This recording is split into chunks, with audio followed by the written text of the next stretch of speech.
샬롬, 하나님께서 허락하신 하루의 삶에 넘치는 하나님의 사랑과 부활하신 예수 그리스도의 능력과 은혜 그리고 성령의 충만하심으로 기쁨과 감사와 평안이 넘치는 하루가 되기를 기도하고 축복합니다.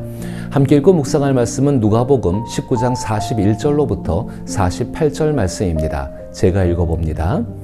가까이 오사 성을 보시고 우시며 이르시되 너도 오늘 평화에 관한 일을 알았더라면 좋을 뻔하였거니와 지금 내 눈에 숨겨졌도다. 날이 이를지라 내 원수들이 토둔을 쌓고 너를 둘러 사면으로 가두고 또 너와 및 그 가운데 있는 네 자식들을 땅에 메어치며 돌 하나도 돌 위에 남기지 아니하리니 이는 내가 보살핌 받는 날을 알지 못함을 이람이라. 성전에 들어가사 장사하는 자들을 내쫓으시며 그들에게 이르시되 기록된 바 내 집은 기도하는 집이 되리라 하였거늘 너희는 강도의 소굴을 만들었도다 하시니라. 예수께서 날마다 성전에서 가르치시니 대제사장들과 서기관들과 백성의 지도자들이 그를 죽이려고 꾀하되 백성이 다 그에게 귀를 기울여 들으므로 어찌할 방도를 찾지 못하였더라. 아멘. 저는 오늘 이 말씀을 통하여서 예수님의 눈물에 대해서 생각해 보고자 합니다. 순례자들은 긴 여정을 마치고 예루살렘 성에 도착해 가장 먼저 성전에 들어갑니다. 예수님도 많은 순례자들처럼 고단한 여행 끝에 예루살렘 성을 바라보시고 성전에 들어가셨습니다. 일반적인 사람이라면 기쁨과 감사의 표정을 지으며 부지런히 성전 내 재물 판매처나 환전소에 들러 재물이나 헌금을 준비했을 것입니다. 그러나 예수님의 행동은 다른 순례자들과 달랐습니다.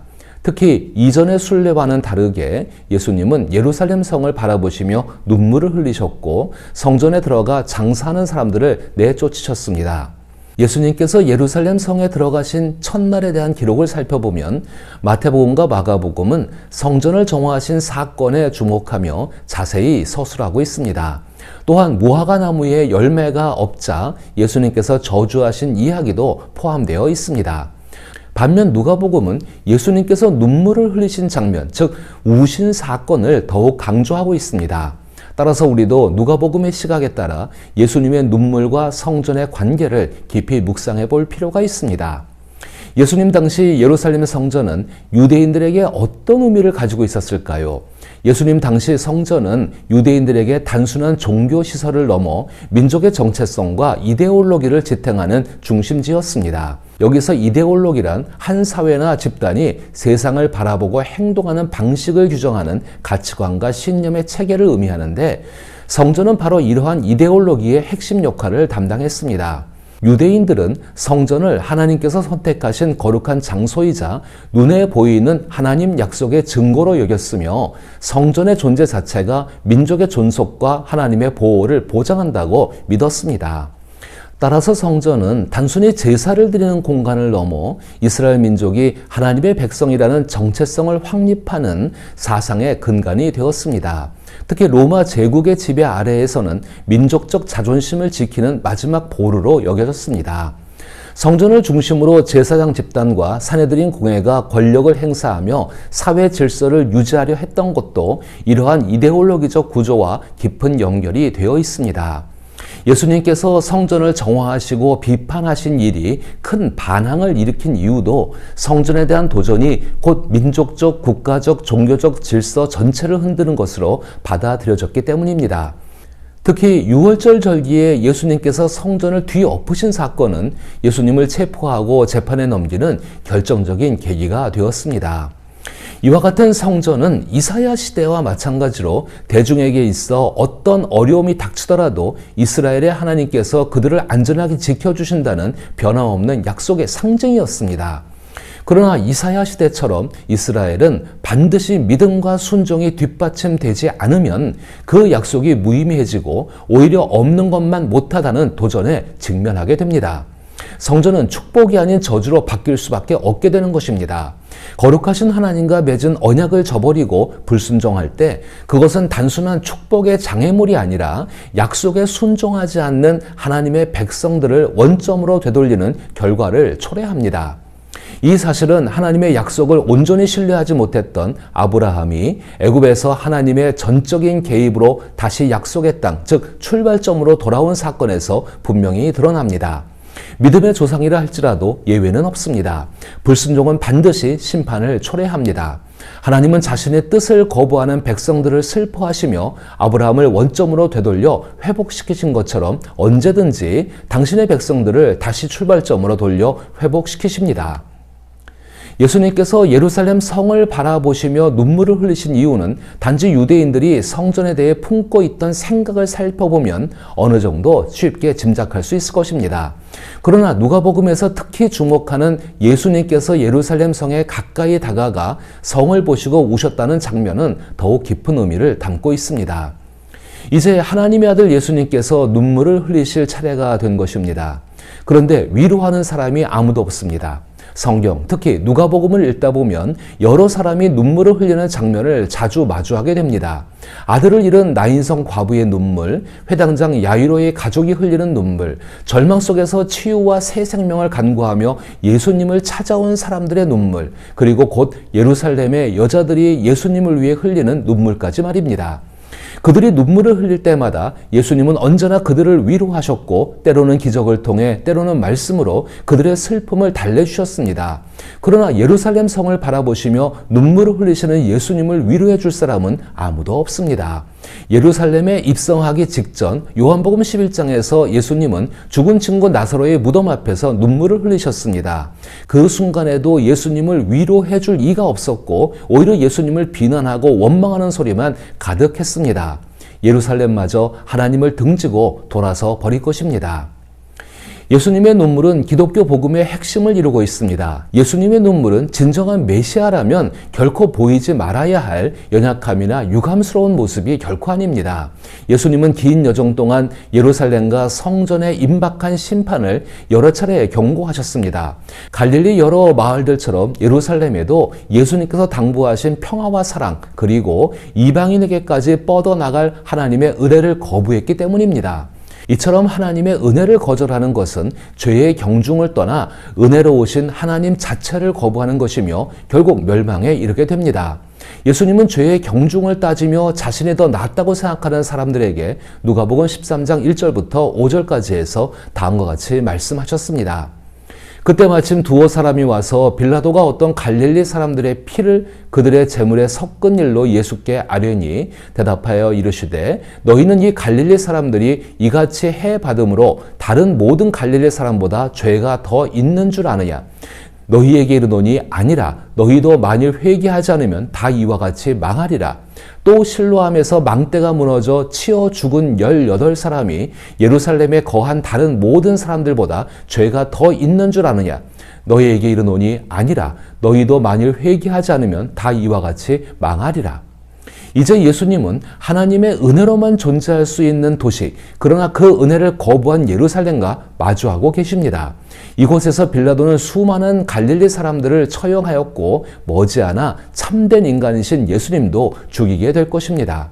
실로암 망대가 무너진 것처럼 예루살렘의 성벽과 성전도 요란하게 무너질 것입니다.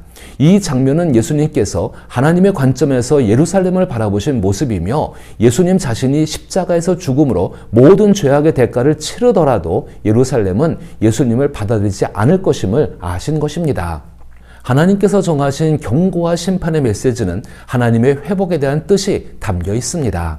그러나 사람들은 하나님의 뜻을 헤아리지 않고 경고와 심판의 말씀을 거부하였습니다. 결국 하나님 아버지의 마음을 아시는 예수님은 깊은 슬픔과 눈물로 그 심정을 표현하신 것입니다. 그때 예수님께서는 흐느끼시며 몇 마디를 내뱉고 겨우 마음을 가다듬으신 후 하나님의 엄숙한 방문을 고의로 무시한 도시를 향해 엄중한 경고의 말씀을 하십니다. 가까이 오사 성을 보시고 우시며 이르시되 너도 오늘 평화에 관한 일을 알았더라면 좋을 뻔하였거니와 지금 내 눈에 숨겨졌도다. 날이 이를지라 내 원수들이 토둔을 쌓고 너를 둘러 사면으로 가두고 또 너와 및 그 가운데 있는 네 자식들을 땅에 메어치며 돌 하나도 돌 위에 남기지 아니하리니 이는 내가 보살핌 받는 날을 알지 못함을 이담이라. 이때 예수님은 온몸으로 흐느꼈던 예언자 예레미야처럼 눈물을 흘리는 다윗 왕의 위대한 자손이셨습니다.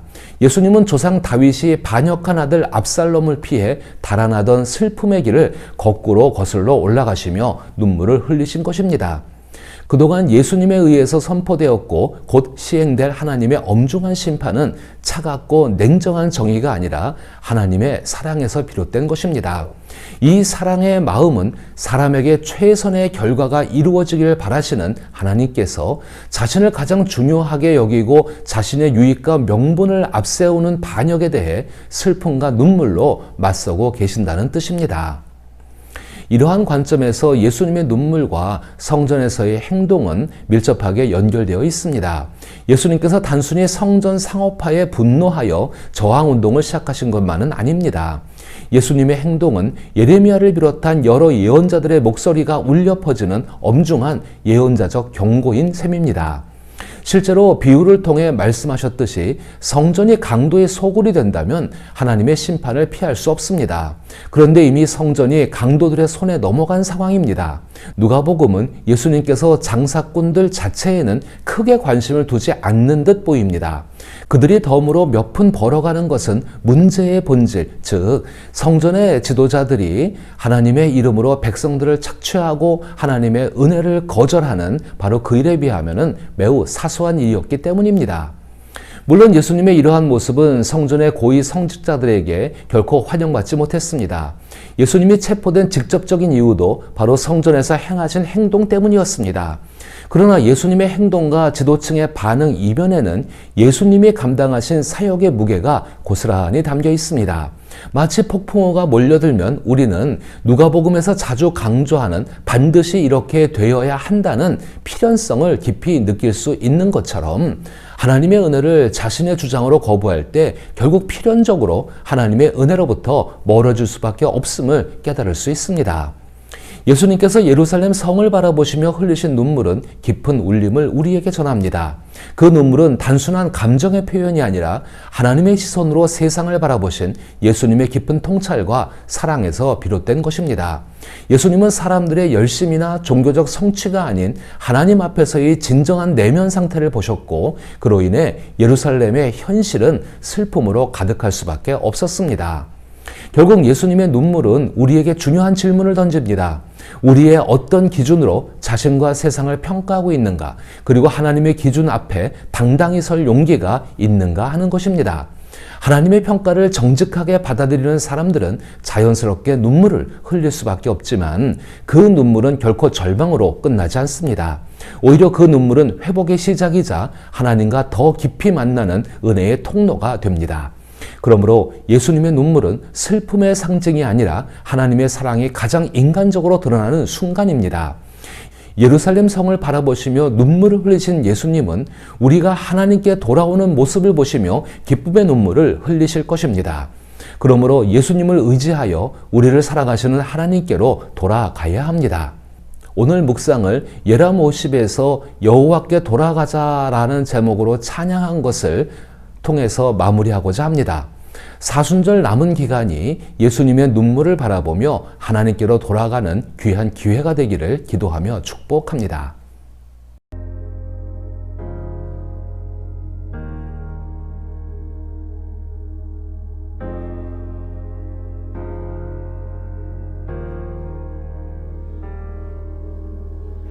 내 백성이 나를 떠나 돌아섰지만 내 사랑이 내 백성을